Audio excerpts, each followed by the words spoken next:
Hey, Drew Dixon, back with you for another Bible Thump. We're in Mark chapter 13. I'm going to read starting in verse 14. When you see the abomination of desolation standing where it should not be, let the reader understand. Then those in Judea must flee to the mountains. A man on a housetop must not come down or go to get anything out of his house, and a man in a field must not go back to get his coat. Woe to the pregnant woman and the nursing mothers in those days. Pray it won't happen in winter, for those will be days of tribulation. The kind that hasn't been since the beginning of creation until now and never will be again. If the Lord had not cut those days short, no one would be saved. He cut those days short for the sake of the elect, whom he chose. Then if anyone tells you, see, there's the Messiah, see, there, do not believe it, for false messiahs and false prophets will arise and will perform signs and wonders to lead astray, if possible, the elect. And you must watch, I have told you everything in advance. But in those days, after the tribulation, the sun will be darkened, and the moon will not shed its light. The stars will be falling from the sky, and the powers in the heavens will be shaken. Then they will see the Son of Man coming in clouds with great power and glory, and he will send out angels and gather his elect from the four winds, from the ends of the earth, to the ends of heaven. All right, so weird passage, right? And one that we read and don't always get and understand. A lot of people think this refers to the end of the world. I don't, and I'll give you some reasons why. First of all, because this seems to, if it's the end of the world, if it's just the return of Jesus, that's, in many ways, that's good news, right? Especially for followers of Jesus. If you're a follower of Jesus, the end of the world is good news. It means we're going to be reunited to our Savior. But in this instance, Jesus is telling his followers to flee, to run away, and to seek shelter, right? So I don't think it can be just the end of the world, because that's not something that, to my knowledge, followers of Jesus should be fearful about. So I think it's actually referring to the destruction of Jerusalem in AD 70. I think that's the best interpretation of this passage. There's a future coming destruction of Jerusalem that would happen under Roman Emperor Vespasian. Jews were horribly persecuted.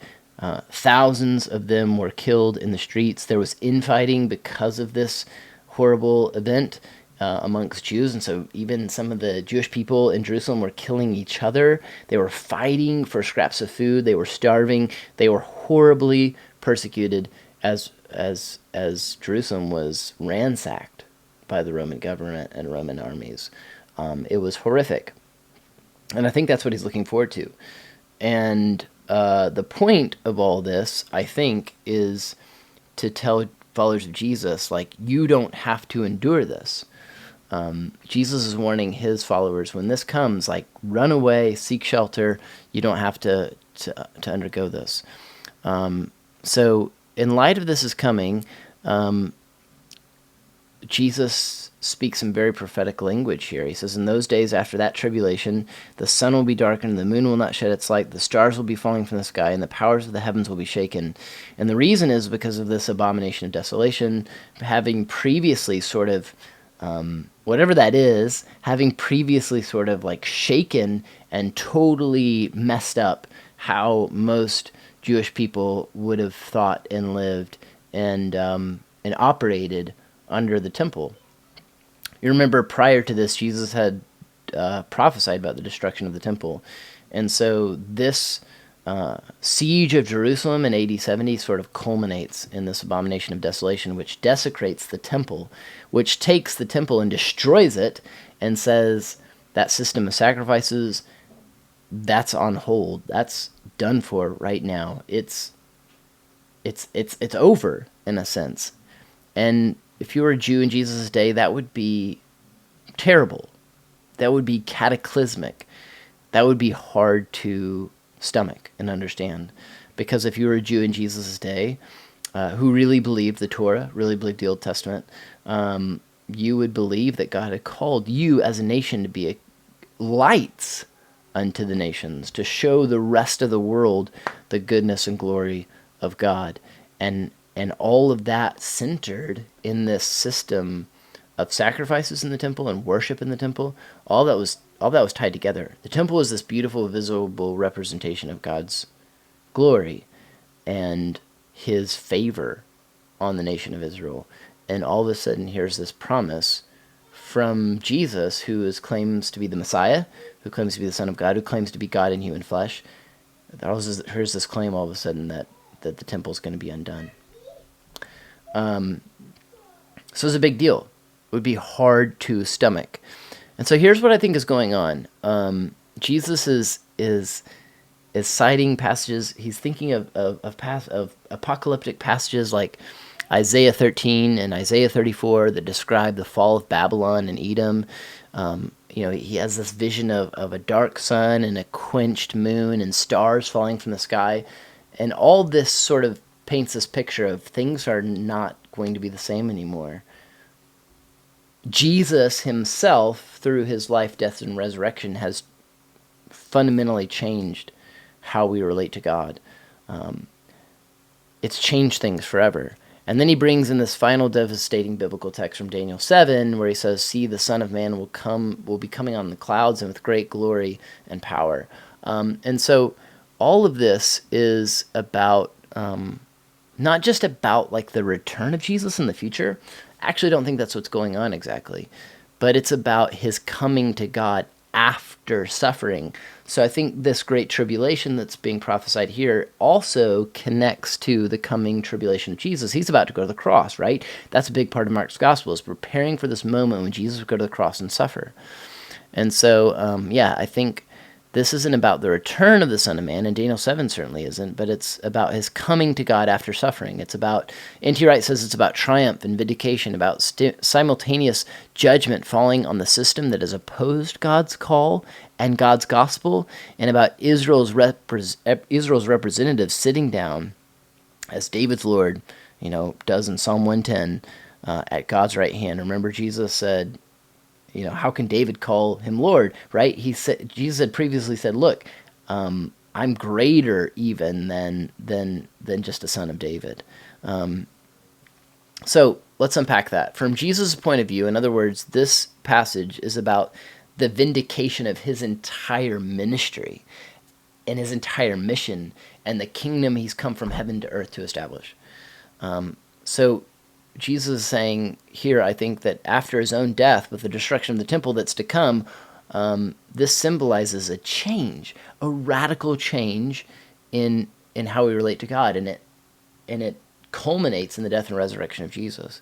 From Mark's point of view, this passage is about the complete vindication of Jesus himself, his resurrection, his ascension, the outworking of his prophecies against the temple. This is sealing the whole process. Jesus, in this passage, I think, is saying, look, everything that I've done is going to be vindicated in my death and resurrection and ascension to God. So it's a pretty powerful story, is what I'm trying to say. And it should have shifted people's perspectives back then, and it should shift our perspective now. Back then, I think, if you were a Jew, you would think of the coming destruction of the temple as a horrible judgment of God and like something that you just can't come back from. But Jesus is saying, I think, because he himself is the temple, right? He would say that about himself at multiple junctures in his earthly ministry, that there's a new way to relate to God, and there's a new way to be God's people in God's world for his glory and for the good of everyone else around us. Israel was designed by God to be lights unto the nation. I said that earlier, right? Lights unto the nations. They were this nation that was to point the other nations, mostly pagan nations, to find hope and security and life in Yahweh, in God.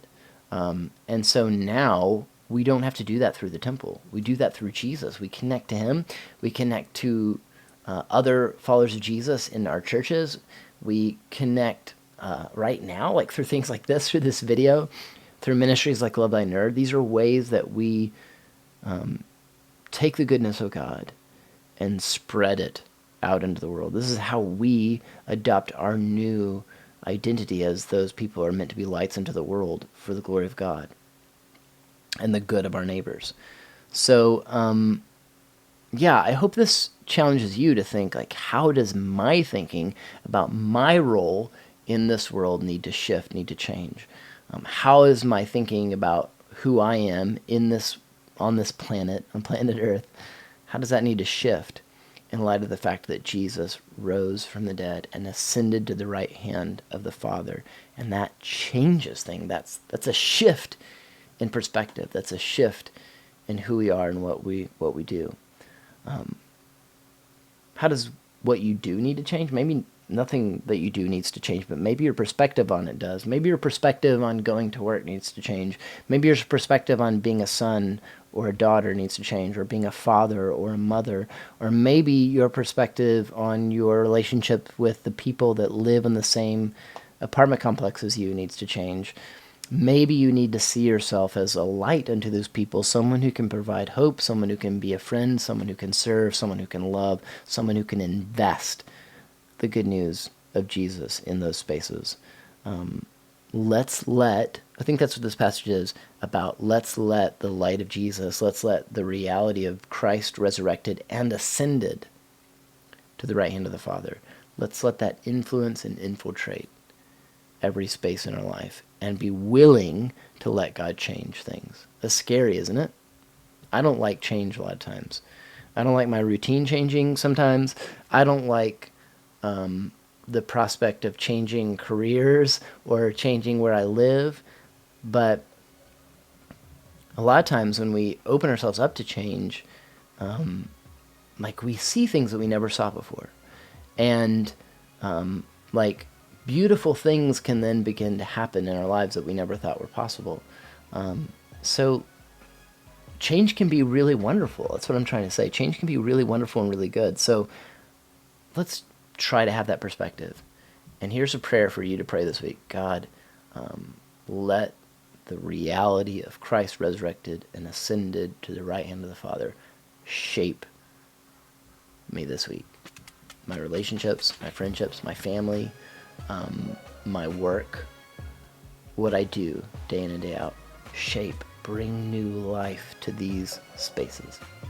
Wouldn't that be beautiful if we could see God bring some new life to any one of those spaces? Wouldn't it? I think it would. And I hope you do too. Hope this has been encouraging to you. We'll see you again next week for our next Bible Thump.